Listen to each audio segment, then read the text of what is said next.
নমস্কার বন্ধুরা, আপনারা দেখছেন অল টাইম আপডেট। আজকের ভিডিওটি খুবই গুরুত্বপূর্ণ। যদি আপনি অন্নপূর্ণা যোজনার জন্য আবেদন করে থাকেন অথবা এখনও টাকা না পেয়ে থাকেন, তাহলে এই ভিডিওটি শেষ পর্যন্ত দেখুন, কারণ আজ জানাবো কারা টাকা পাবেন না, কেন পাবেন না, আর এই বিষয়ে মন্ত্রী মালতী রাভা রায় কি বলেছেন।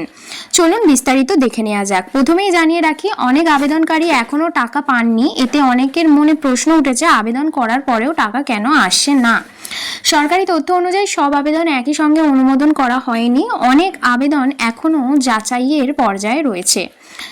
এখন জেনে নিন কোন কোন কারণে টাকা আটকে যেতে পারে। আবেদনপত্রে ভুল তথ্য থাকলে, আধার, ভোটার কার্ড বা ব্যাংক অ্যাকাউন্টের তথ্য না মিললে, একই ব্যক্তির একাধিক আবেদন থাকলে, সরকারি নিয়ম অনুযায়ী অযোগ্য হবে যাচাইয়ের তথ্য ভুল প্রমাণিত হলে। তবে মনে রাখবেন, এই কারণগুলো যাচাইয়ের অংশ। সব ক্ষেত্রে আবেদন চূড়ান্তভাবে বাতিল হয়েছে এমন নয়।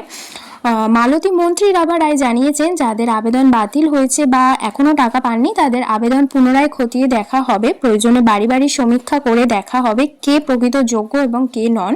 অর্থাৎ যদি আপনি সত্যিই যোগ্য হন এবং শুধুমাত্র নথির সমস্যার কারণে টাকা না পেয়ে থাকেন, তাহলে ভবিষ্যতে যাচাইয়ের পর সুযোগ পাওয়ার সম্ভাবনা থাকতে পারে।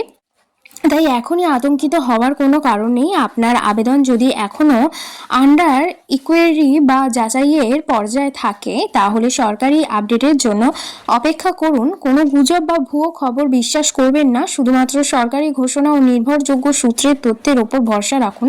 এই ধরনের গুরুত্বপূর্ণ সরকারি প্রকল্প, চাকরির খবর এবং প্রতিদিনের নতুন আপডেট সবার আগে পেতে অল টাইম আপডেট চ্যানেলটিকে সাবস্ক্রাইব করুন, ভিডিওটি লাইক করুন এবং আপনার